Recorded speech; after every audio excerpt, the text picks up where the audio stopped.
آیت نمبر 18 سورۃ المطففین، پارہ نمبر 30۔ نحمدہ ونصلی علی رسولہ الکریم، اما بعد، اعوذ باللہ من الشیطان الرجیم، بسم اللہ الرحمن الرحیم۔ کلا ان کتاب الابرار لفی علیین وما ادراک ما علیون کتاب مرقوم، صدق اللہ العظیم۔ آیت نمبر 18۔ آج کے درس میں جو آیات مبارکہ ہیں، ان میں سے پہلے بہت ساری آیات میں اللہ تبارک و تعالی نے مومنین کا تذکرہ فرمایا ہے، اور اس سے پہلے جو فجار تھے ان کا تذکرہ تھا کہ ان کا اعمال نامہ، ان کی روحیں اور وہ خود کہاں ہوں گے۔ تو اب جو ہے نا، وہ جو ابرار ہیں ان کا تذکرہ ہے، اور اس سے پہلے کلا یہ ماقبل کلام کی جو ہے وہ نفی ہے کہ تم یہ نہ سوچو کہ نیک اور بد کا انجام برابر ہوگا، یا اسی طرح تم جزا و سزا کا انکار مت کرو۔ جزا و سزا ضرور ہوگی، بدکاروں کا انجام پہلے تم نے سن لیا، اب نیکوکاروں کا کیا انجام ہوگا وہ دیکھ لو۔ ابرار یہ بار ان سے ہے، اس کا معنی نیکی کرنے والے، اور کتاب سے مراد صحائف اعمال اور اسی طرح وہ رجسٹر ہیں جن میں جنت والوں کے نام ہوں گے۔ اور علیین یہ علو سے، اس کا معنی بلند و بالا۔ تو علیین حضرت براء بن عازب رضی اللہ تعالیٰ عنہ کی روایت سے معلوم ہوتا ہے کہ یہ ساتوں آسمانوں سے اوپر عرش کے نیچے ایک مقام ہے جہاں پر مومنوں کی روحیں ہوں گی، اعزاز و اکرام کے ساتھ ان کو لے جایا جائے گا، اور وہاں ان کا مستقر ہوگا، اور اسی طرح جن رجسٹروں میں ان کے نام ہوں گے وہ بھی، اور پھر نامہ اعمال وہ بھی وہیں ہوں گے۔ اور دوسری بات یہ ہے کہ عند سدرۃ المنتہی عندہا جنت الماویٰ، کہ جنت جو ہے نا وہ بھی اوپر ہی ہے۔ تو گویا کہ اعلیٰ علیین اور جنت یہ سب اوپر ہیں، تو اسی جنت کے اندر ہی جو ہے نا وہ جنت والے رہیں گے، ابرار نیکوکار۔ ان کے ظاہر جن رجسٹروں میں نام لکھے ہوں گے وہ وہاں ہی ہوں گے، کبھی ان رجسٹروں سے ان کے نام خارج نہیں کیے جائیں گے، ہمیشہ کے لیے جنت میں رہیں گے، اور اسی طریقے سے وہاں ہی ان کی روحوں کو بھی پہلے اعزاز و اکرام کے ساتھ وہاں ہی رکھا جائے گا۔ اور پھر آگے اللہ تبارک و تعالی نے ان کے بارے میں چند باتیں ارشاد فرمائی ہیں۔ چنانچہ اللہ تعالیٰ ارشاد فرماتے ہیں، کلا سن لو، خبردار، انا بے شک کتاب الابرار نیکوکاروں کے دفتر اعمال لفی علیین البتہ علیین میں ہوں گے۔ خود آگے وضاحت کی، وما ادراک ما علیون، تمہیں کیا معلوم کہ علیون کیا ہے؟ کتاب مرقوم، ایک لکھا ہوا دفتر ہے۔ اچھا، اب کیا ہوگا؟ یشہدہ المقربون، یعنی پہلی صفت یہ بیان فرمائی کہ فرمایا کہ وہ جو نام ہیں یا وہ جو کام ہیں ان کے جو دفتروں کی نگرانی کرنے والے ہوں گے وہ اللہ تبارک و تعالیٰ کے مقرب فرشتے ہوں گے، اور اسی طریقے سے ان دفتروں میں، ان جگہوں میں جو مقرب فرشتے ہیں اور اسی طرح اللہ کے جو مقرب بندے ہیں وہ ان کو شوق سے دیکھیں گے کہ دنیا میں ابرار کیا کر کے آئے ہیں، کیا کچھ کیا انہوں نے۔ وہ جن رجسٹروں میں درج ہوگا تو اللہ کے مقرب بندے بھی، فرشتے بھی آ کر اس کو دیکھیں گے۔ اصل میں یہ ہے کہ اگر کوئی آدمی کوئی بھی اچھا کام کرتا ہے، کوئی گاڑی بناتا ہے، کوئی مکان بناتا ہے، کوئی بھی دنیا میں کوئی اچھی چیز ایجاد کرتا ہے، تو اگر اسے آ کر جو نفیس اور عمدہ لوگ اور ماہرین اگر آ کر اس کو شوق سے دیکھیں اور اس میں شوق اپنا ظاہر کریں اور اس کو داد دیں، تعریف کریں، تو یہ بہت بڑی بات ہے، اس کے لیے بڑے اعزاز کی بات ہے۔ اس طرح اب بھی بہت ساری نئی چیزیں جو لوگ بناتے ہیں پھر ان کو باقاعدہ شو روموں میں رکھا جاتا ہے، یا اسی طریقے سے یہ جس طرح بلکہ باقاعدہ ان کے لیے کچھ میلے منعقد کیے جاتے ہیں،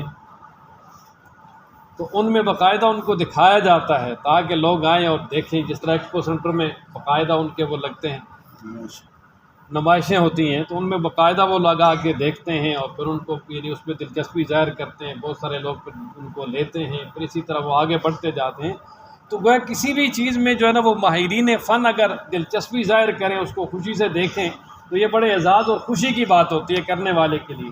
تو اس کے بھی نامہ اعمال کو بڑے یعنی جو ہے نا وہ ماہرین اور اعلیٰ قسم کے مقرب فرشتے دیکھیں گے اور پھر سراہائیں گے، اور اس یہ جنت والے کے لیے بڑی خوشی ہوگی۔ تو اسی کے یہاں تذکرہ فرمایا یشہدہ حاضر ہوں گے اس کے پاس المقربون مقرب فرشتے۔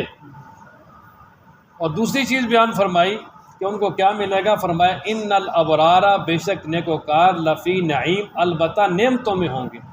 کہ جنت کی ہر طرح کی نعمتیں ان کو میسر ہوں گی،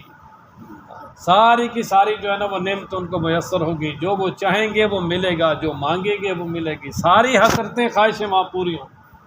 کسی بندے کی کوئی حسرت اور خواہش وہاں ادھوری نہیں رہے گی، ساری خواہشیں اللہ تعالیٰ پوری کرے گی۔ اللہ تعالیٰ نے یہاں ہی اعلان کر دیا، دنیا میں اپنے قرآن و مجید میں ایمان والوں کے لیے بشارت دے دی کہ وَلَكُمْ فِيهَا مَا تَشْتَهِي أَنفُسُكُمْ وَلَكُمْ فِيهَا مَا تَدَّعُونَ، جو بھی دل میں آئے گا، جو مانگو گے وہاں ملے گی۔ دنیا میں اس کا کوئی بھی خواہش پوری نہیں ہوتی، اگر پوری بھی ہو تو وہ بھی ادھوری رہ جاتی۔ ان الابرار لفی نعیم، بے شک نیکوکار البتہ نعمتوں میں ہوں گے۔ تیسری چیز بیان فرمائی تھی علی الارائک ینظرون، تختوں پر بیٹھے دیکھ رہے ہوں گے، کہ بڑے اعلیٰ قسم کی مسیریاں ہوں گی، وہاں پر بیٹھے ہوں گے اور پھر وہ نظارہ کریں گے۔ اور اسی طریقے سے جنت کے اندر جو ہے نا وہ بڑے اعلیٰ قسم کے صوفوں میں بیٹھ کر ادھر ادھر جنت کے ماحول کا نظارہ کریں گے تو کتنی خوشی ہوگی۔ جس طرح ایک شخص لالہ زار میں بیٹھا ہو اور وہ ارد گرد پھولوں سے اٹا ہوا ہو، ہر طرح کی آبشاریں، پانی، درخت اور بہت ساری عمدہ نفیس چیزیں ہوں، تو انسان ان کو دیکھ دیکھ کر کتنا محظوظ اور خوش ہوتا ہے۔ تو یہی حال جنت والوں کا بھی ہوگا کہ وہ جنت کی نعمتوں اور باغات کو طرح طرح کے ان کو دیکھ کر خوش ہوں گے اور اللہ کا شکر ادا کریں۔ علی الارائک، تختوں پر بیٹھے ہوئے، ینظرون دیکھ رہے ہوں گے، تعرف فی وجوہہم، یہاں سے یعنی تیسری چیز بیان فرمائی، فرمایا کہ بلکہ چوتھی چیز کہ جنت کی جو نعمتیں ہیں وہ استعمال کریں گے، جنت میں انتہائی خوش ہوں گے، خوشحال ہوں گے، غمی بالکل بھی نہیں آئے گی۔ اور ظاہر ہے کہ جب انتہائی خوشحال ہوں گے تو وہ نعمتوں کی چمک اور اس کا اثر چہروں پہ نظر آئے گا۔ آج بھی دنیا میں اگر کوئی انسان بہت زیادہ خوشحال ہے اور اس کی خوشحالی چہرے سے نظر آتی ہے، اگر کوئی پریشان ہے تو اس کی پریشانی بھی چہرے سے نظر آتی ہے۔ تو اسی طرح فرمایا کہ چہروں سے جو ہے نا وہ ان کی نعمتوں کی تازگی اور نعمتوں کے اثرات نمایاں ہوں گے، ٹپکیں گے۔ تعرف، تو پہچانے گا، فی وجوہہم، ان کے چہروں میں، نظرۃ النعیم، نعمتوں کی طرح تازگی، کہ نعمتوں کی طرح تازگی خوب ان کے چہروں پہ نمایاں ہوگی۔ یسقون، پانچویں چیز بیان فرمائی کہ ان نیک لوگوں کو ایک خاص قسم کی سر بمہر شراب پلائی جائے گی، اور اس کی جو اوپر مہر ہوگی، جو سیل ہوگی، جس طرح یہ سیل ہوتا ہے کسی بھی چیز کو پیک کیا جاتا ہے تو اس کے اوپر جو سیل لگائی جائے گی وہ کستوری کی ہوگی، خوشبودار ہوگی۔ جب اس کا سیل توڑیں گے تو انتہائی خوشبو، نفیس قسم کی خوشبو آئے گی۔ اور پھر فرمایا کہ وَمِزَاجُهُ مِن تسنیم، اس کے اندر جو ہے نا وہ ایک تسنیم جو چشمہ ہے اس کے پانی کی آمیزش ہوگی، اس کا پانی اس میں ملایا جائے گا۔ اور فرمایا کہ وہ تسنیم ایسا ہے کہ جس سے مقربین پانی پئیں گے، نہیں مقربین پئیں گے اسی سے، مقربین کو اللہ تعالیٰ اسی سے پانی جو ہے نا وہ پلائیں گے، تسنیم سے۔ لیکن جو ابرار ہیں، کم جو مقربین سے نیچے درجے والے ہیں، ان میں بھی اس کی آمیزش اور ملاوٹ ہوگی، اور اس سے اس کا جنت کی جو شراب اور مشروبات ہیں ان کا مزہ اور دوبالا ہو جائے گا۔ فرمایا نا یسقون، پلائے جائیں گے، من رحیق مختوم، سر بمہر شراب، ختامہ مسک، اس کی مہر اور اس کی سیل کستوری کی ہوگی۔ وفی ذالک، اور اس میں، کس میں، یہ جو جنت کی نعمتیں ہیں، فلیتنافس، پس چاہیے کہ رغبت کریں المتنافسون رغبت کرنے والے، رغبت کرنے والے۔ اور اسی طرح تنافس کا معنی ہے ایک دوسرے سے آگے بڑھنا، اپنا شوق دکھانا۔ کہ اللہ تبارک و تعالیٰ فرماتے ہیں کہ یہ جو اتنی اعلیٰ اور عمدہ قسم کی نعمتیں ہیں جنت کی جو رب ذوالجلال نے وہاں ان ایمان والوں کو عطا کرنی ہیں، تو چاہیے کہ ان نعمتوں میں جتنا زیادہ رشک کر لیا جائے، ایک دوسرے سے آگے بڑھنے کی کوشش کی جا سکتی ہے، وہ کرنی چاہیے۔ اس لیے کہ دنیا میں جتنی بھی زیادہ رغبت اور کوشش کریں گے اور ایک دوسرے سے آگے بڑھنے کی کوشش کریں گے، اتنی زیادہ اللہ تعالیٰ وہ نعمتیں عطا کریں۔ دنیا کے معاملے میں مقابلہ نہیں کرنا چاہیے، اپنے سے نیچے والوں کو دیکھنا چاہیے۔ آخرت کے معاملے میں مقابلہ کرنا چاہیے، مسابقہ، فاستبقوا الخیرات، نیکیوں کے معاملے میں جو ہے نا وہ آگے بڑھو ایک دوسرے سے۔ تو یہ مقابلہ، رشک، تنافس کا معنی ہوتا ہے رشک کرنا، رغبت کرنا، مقابلہ کرنا، ایک دوسرے سے آگے بڑھنے کی کوشش کرنا۔ تو اللہ تعالیٰ فرماتے ہیں کہ جو یعنی صاحب رغبت لوگ ہیں، جو ان چیزوں کو چاہتے ہیں، تو ان کو چاہیے کہ وہ اپنی رغبت یہاں دکھائیں اور خوب محنت کریں، کوشش کریں، تاکہ ان کے لیے آسانی ہو جائے۔ وَمِزَاجُهُ، اور اس کی یعنی امیزش، اس پانی میں امیزش، شراب میں امیزش ہوگی، من تسنیم، تسنیم کی تسنیم کیا ہے؟ عینین، ایک چشمہ ہے، یشربو، جس سے یشربو پئیں گے، بہا، جس سے المقربون اللہ کے مقرب لوگ، جو انتہائی قریبی لوگ ہیں، مقربین ہیں، وہ اس سے پئیں گے۔ اور وہ یعنی اعلیٰ قسم کا پانی ان کی شراب میں بھی ملایا جائے گا مزہ دوبالا کرنے کے۔ ان الذین اجرموا، اچھا جو مشرکین کے بڑے بڑے سرغنے تھے، ابو جہل، عتبہ، شیبہ، عاص بن وائل، ولید بن مغیرہ، ابو لہب، یہ غریب مسلمانوں کے ساتھ مذاق کرتے تھے، جیسے حضرت عمار بن یاسر، حضرت بلال، حضرت خباب بن الارد، حضرت صہیب رومی، ان حضرات کے ساتھ یہ بڑا استہزاء اور ٹھٹھا کرتے، کہتے یار دیکھو کتنے جو ہے نا یہ سادہ لوگ ہیں کہ ان کو محمد صلی اللہ علیہ وسلم نے جو آخرت کے نام پہ بہکا لیا، کہ دنیا جو ہے نا اس کو چھوڑ دیا انہوں نے، اور آخرت ان دیکھی، اس کو پتہ ہی نہیں ہے، اور اس کے پیچھے یہ سارے کے سارے پڑے ہوئے ہیں۔ تو لہٰذا یعنی یہ نعوذ باللہ بیوقوف ہیں، اور اس طرح ان کے ساتھ ہنستے، طرح طرح کے جو ہے نا وہ باتیں کرتے۔ وَإِذَا مَرُّوا بِهِمْ يَتَغَامَزُونَ، جب قریب سے گزرتے تو اشارہ کرتے، کہتے یار دیکھو پہننے کے لیے کپڑے نہیں ہیں، کھانے کے لیے روٹی نہیں ہے، اور جنت کی حوروں کے مالک بنے پھرتے ہیں کہ ہمیں وہاں یہ ملے گا، یہ ملے گا، وہ ہوگا، فلاں ہوگا۔ اور اسی طریقے سے فرمایا کہ وَإِذَا انْقَلَبُوا إِلَىٰ أَهْلِهِمُ انْقَلَبُوا فَكِهِينَ، جب وہ اپنے گھروں کو واپس جاتے ہیں تو آپس میں جو ہے نا وہ مسلمانوں کی غیبتیں کرتے کرتے جاتے ہیں، اور آپس میں جو ہے نا وہ دل لگی کے لیے ان کے ساتھ مذاق کرتے ہیں کہ آج وہ ملا یار، اس کی یہ حالت تھی، فلاں، نعوذ باللہ من ذالک۔ اور جب کسی مسلمان کو دیکھ لیتے اس طرح کے، اس کو کہتے یار تم تو بالکل ہی جو ہے نا وہ گمراہ ہو، تم نے جو ہے وہ آخرت کے نام پہ دنیا چھوڑ دی ہے۔ تو اللہ تعالیٰ فرماتے ہیں جی ہم نے ان کافروں کو، ان مسلمانوں پہ کوئی دروغہ نہیں بنایا، کوئی تھانے دار نہیں بنایا، نگران نہیں بنایا کہ یہ ان کے لیے ایسی باتیں کرتے ہیں، ان کو بالکل بھی ایسی باتیں نہیں کرنی چاہیے۔ اس لیے کہ اللہ تبارک و تعالیٰ نے ہر ایک کو جو ہے نا وہ اپنے اعتبار سے پیدا کیا ہے۔ رب ذوالجلال نے ہر ایک کو یعنی اپنے اعتبار سے یعنی مال دیا ہے، تو اگر کسی کو کچھ زیادہ ملا ہے تو فرمایا انہیں ان کے ساتھ مذاق نہیں کرنا چاہیے۔ اس لیے من ضحکا ضحکا، جو دنیا میں کسی کے ساتھ ہنسے گا تو پھر اللہ تبارک و تعالیٰ قیامت میں اس کا بدلہ بھی دیں گے، اور پھر آخر میں اسی کا تذکرہ فرمایا۔ تو یہاں تک ترجمہ کرتے ہیں، ان الذین، بے شک وہ لوگ، اجرموا، جنہوں نے جرم کیے، یعنی مجرم ہیں جو، کانوا، تھے، من الذین، ان لوگوں سے، آمنوا، جو ایمان لائے، یضحکون، ہنستے، کہ ایمان والوں سے وہ ہنستے تھے۔ وَإِذَا مَرُّوا بِهِمْ، اور جب گزرتے تھے ان کے پاس سے، یتغامزون، تو حقارت سے اشارے کرتے تھے، یہ پلکوں سے اور بھونوں سے اشارہ اس طرح۔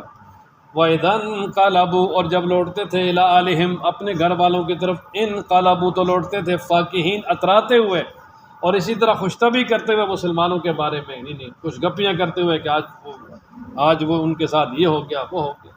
وَإِذَا رَأَوْهُمْ، اور جب دیکھتے ان کو، قالوا، کہتے إِنَّ هَٰؤُلَاءِ، بے شک یہ، لَضَالُّونَ، البتہ گمراہ ہیں، نعوذ باللہ۔ وَمَا، اور نہیں، أُرْسِلُوا، بھیجا گیا ان کافروں کو، علیہم، ان پر، حافظین، نگہبان بنا کر۔ فَالْيَوْمَ الَّذِينَ، اب اللہ تبارک و تعالیٰ فرماتے ہیں جی کہ قیامت ہے نا، قیامت جب آئے گی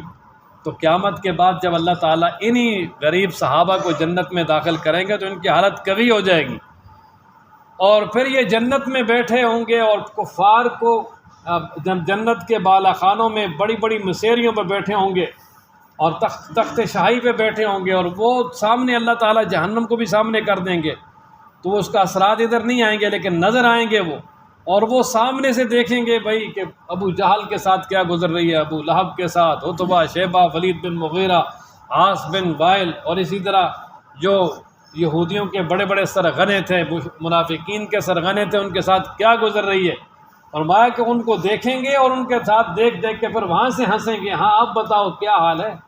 تم تو کہتے تھے کہ بھئی یہ حوروں کے بالک ہیں فلاں فلاں، ہم تو دنیا میں ہمارے ساتھ ہنستے تھے، اب اپنے حالات دیکھو کہ تمہارے کیا حالات ہیں، اب تمہارے ساتھ کیا بیت رہی ہے، اب سناؤ۔ اور